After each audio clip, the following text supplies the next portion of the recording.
Escribe el apóstol Pablo en Romanos 9. ¿Le dice acaso la pieza de barro al alfarero, ¿por qué me hiciste así? ¿No tiene facultad el alfarero para hacer del mismo barro un jarrón de lujo o un recipiente ordinario? Pablo recoge esta imagen del profeta Jeremías. En su capítulo 18, el profeta dice: palabra que recibí yo, Jeremías, de parte del Señor. Anda, baja a la casa del alfarero, que allí te transmitiré mis palabras. Bajé a la casa del alfarero en el momento en que estaba trabajando en el torno. Cuando le salía mal una vasija de barro que estaba torneando, se ponía a hacer otra, tal como a él le parecía. Me llegó entonces la palabra del Señor en estos términos: ¿no puedo yo trataros igual que este alfarero, pueblo de Israel? Pues lo mismo que el barro en manos del alfarero, también vosotros estáis en mi mano, pueblo de Israel. El texto del profeta Jeremías pertenece al estilo literario de las parábolas. El tema es utilizado, como hemos visto, también por el apóstol Pablo. La imagen de un alfarero es muy creativa y poderosa. Los que hemos visto trabajar la alfarería artesanal no hemos quedado indiferentes. Es un auténtico arte que, como todos, requiere mucha técnica y creatividad. Ver cómo el alfarero arroja la masa inerte de barro al torno, que pone en marcha con el movimiento de sus pies, se humedece las manos y comienza a modular el barro para hacer una pieza única, por más que tenga un patrón bien aprendido. Es una de las experiencias reparadoras que aconsejo. Jeremías era un enamorado del trabajo de los alfareros. Y precisamente por ello, de su observación, Dios le da un mensaje revelador. Yo he estado muchas veces en talleres de alfarería artesanales en Talavera de la Reina, y la industria de mi padre era vecina de una industria de loza al por mayor, donde también vi grandes máquinas trabajando y haciendo platos y haciendo tazones. Es indudable que en nuestro mundo moderno la rapidez con que cambian las tecnologías y dejan obsoletos productos y máquinas y herramientas. También es indudable la habilidad empresarial para seducirnos como consumidores, haciéndonos creer que seremos más felices y tendremos más prestigio si disponemos y lo enseñamos siempre lo más moderno. Ello les ha permitido incentivar el consumo desaforado, dando por inaprovechables muchas máquinas que con un simple arreglo podrían estar funcionando. La obsolescencia programada en electrodomésticos es una desvergüenza que no tiene sentido que se lo hayan permitido los estados a la industria. Claro que también tenemos que tener en cuenta la desaparición de técnicos y especialistas en determinados arreglos, y al mismo tiempo que sus honorarios, lógicamente, no pueden competir con el precio de oferta del producto nuevo. Nos ayudan y nos animan a tirar las cosas. Precisamente el reciclaje se ha convertido en una auténtica industria que recupera los materiales de los productos que sencillamente tiramos, dándoles una nueva utilidad en las industrias. Así pues, parece que solo merece la pena reparar aquello que es extremadamente valioso, y siempre y cuando tengamos el suficiente dinero para costearlo. Recomponer procede del latín recomponere, reparar, volver a componer, arreglar. A modo de ejemplo os pongo algunos de sus sinónimos: arreglar, componer, enmendar, reformar, rehacer, reparar. Curiosamente, tiene como antónimos desarreglar, descomponer, como dando la impresión de que ha habido alguien, una voluntad, que ha decidido estropear las cosas. Pero los seres humanos no somos cosas.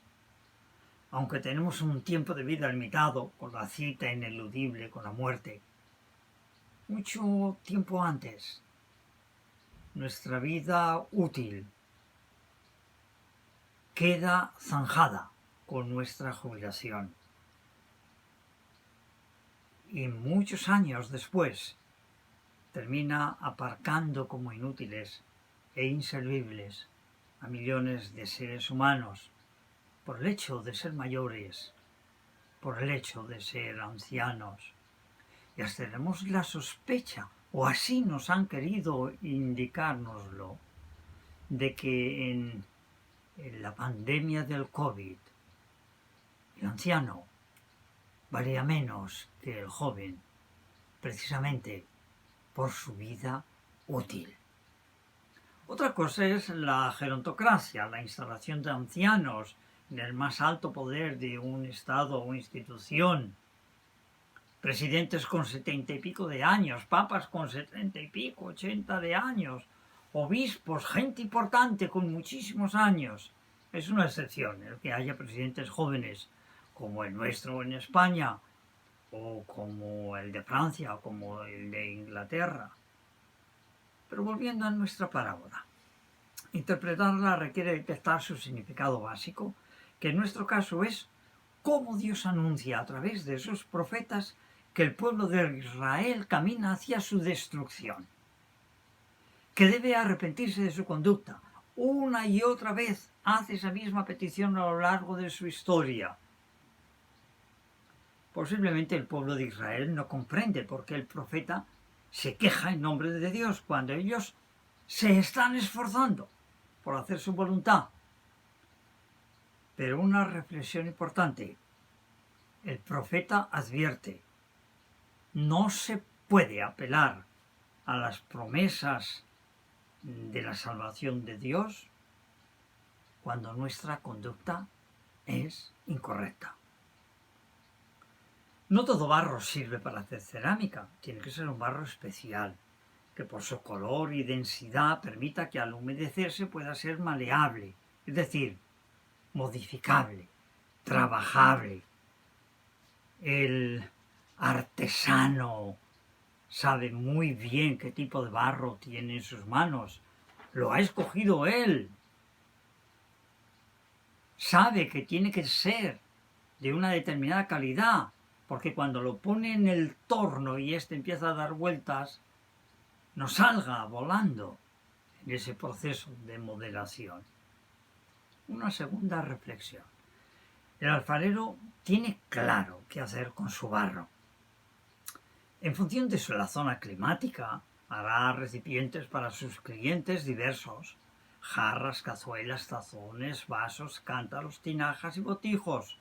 Muy simples, básicamente, pero irá modificándolos con sus adornos en función del artista que sea. Somos fans de Lladró, por ser valencianos y por su magnífica manera de trabajar. Claro, eso ya no es artesanía de hacer botijos. Hay mucha investigación, o había. Los criterios de utilidad y belleza están en función de la decisión y la necesidad de la gente a la que va destinada la alfarería. La arcilla es inerte, está a disposición absoluta del alfarero.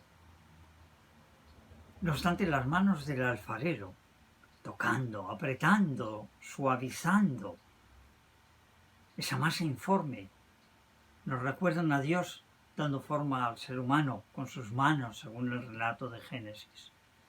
Qué imagen tan atrevida la de Dios haciendo de alfarero.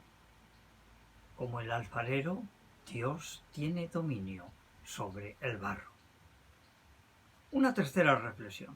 En el taller del alfarero hay piezas que están en diferentes procesos. Unas están siendo modeladas, otras ya están almacenadas en las estanterías, secándose, y mientras el horno alcanza la temperatura ideal, el alfarero sigue trabajando, y cuando éste llega a esa temperatura, coloca todas las piezas dentro del horno. En tanto que la arcilla está en el torno, húmeda, el alfarero puede modificar una y otra vez su trabajo. Simplemente si no le gusta, si se ha equivocado en su apretar, destruye la pieza, la recompone e inicia de nuevo. Pero yo tengo la sensación de que cada vez que tiene que hacerlo, se entristece. Lógicamente, su experiencia le permite no tener que estar siempre destruyendo su trabajo. Pero cuando la pieza sale del horno, en el caso de que esté muy defectuosa, solo cabe romperla con un martillo y tirar los trozos, porque una vez cocida ya no se puede manejar. Una cuarta reflexión, pero el ser humano no es barro solamente, ni siquiera, aunque sea barro de polvo de estrellas, porque Dios le añadió alma, vida, espíritu y el libre albedrío. Como nos relata Génesis, el ser humano buscó su autonomía enfrentándose a la soberanía de su creador, el gran alfarero. Y ahora viene el mensaje profético. Si la arcilla es el pueblo de Israel, se le convoca a que se arrepienta y adapte su vida al pacto, la sagrada alianza que Dios hizo con ellos. So pena de que Dios decida recomponer lo que esté mal, en tanto que el barro es modificable y puede ser remodelado. Como el alfarero, Dios no trabaja para fabricar vasijas defectuosas y mucho menos para producir desechos. Su voluntad inequívoca es que la humanidad se convierta en su pueblo. Dios prueba y una y otra vez, pero en caso de su rechazo, su advertencia es firme. Sufrirá un grave quebranto como nación. Efectivamente, unos años más tarde Israel desaparecería de la historia, de sus fronteras. Sucumbirá al poder de otros imperios. Jesucristo le dice al maestro judío Nicodemo que ya no es cuestión de reparar, y mucho menos es cuestión de romper lo estropeado. Dios, con paciencia y amor y misericordia, ya no transformará el barro, el pueblo, como alfarero. Hará algo muy superior. Ha llegado el tiempo en que Dios quiere hacer todo de nuevo. Nacer de nuevo. Nacer del Espíritu. Las antiguas fórmulas de reparación y recomposición se han quedado obsoletas, por más que Nicodemo sea incapaz de percibir ninguna otra solución. El reino de Dios, dice Jesús, se ha acercado. Dios hará una nueva creación a partir de él, de Jesucristo. La figura del alfarero ya no sirve.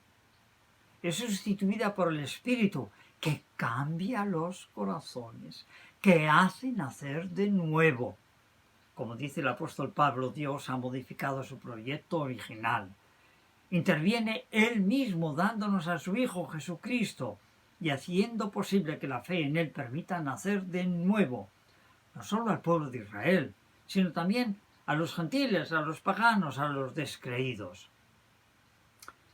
Seríamos unos ilusos si creyésemos que ese nacer de nuevo nos libra del golpe de la esclavitud de nuestra carnalidad, de nuestra humanidad. Es Dios, por medio del Espíritu Santo, que sigue trabajando en nosotros. Este proceso se llama santificación en el Nuevo Testamento. Lo que Dios ha comenzado con nuestro nuevo nacimiento continuará sin interrupción a lo largo de la vida del creyente. Afirma el apóstol Pablo: estoy seguro de que Dios, que ha comenzado en vosotros una labor tan excelente, la llevará a feliz término en espera del día de Cristo Jesús. Filipenses 1:6, versión La Palabra. Cuando nacimos de nuevo poniendo nuestra confianza en Jesucristo como nuestro Salvador, Dios comenzó el trabajo de nuestro perfeccionamiento o santificación. Como vuelve a decir el apóstol Pablo, no quiero decir que haya logrado ya ese ideal o conseguido la perfección, pero me esfuerzo en conquistar aquello para lo que yo mismo he sido conquistado por Cristo Jesús. Y no me hago la ilusión, hermanos, de haberlo ya conseguido, pero eso sí, olvido lo que he dejado atrás y me lanzo hacia adelante en busca de la meta, trofeo al que Dios, por medio de Cristo Jesús, nos llama desde lo alto. Filipenses 3, 12 al 15. Se trata de parecernos cada vez más a Jesucristo. Nacer de nuevo. Que Dios nos siga bendiciendo.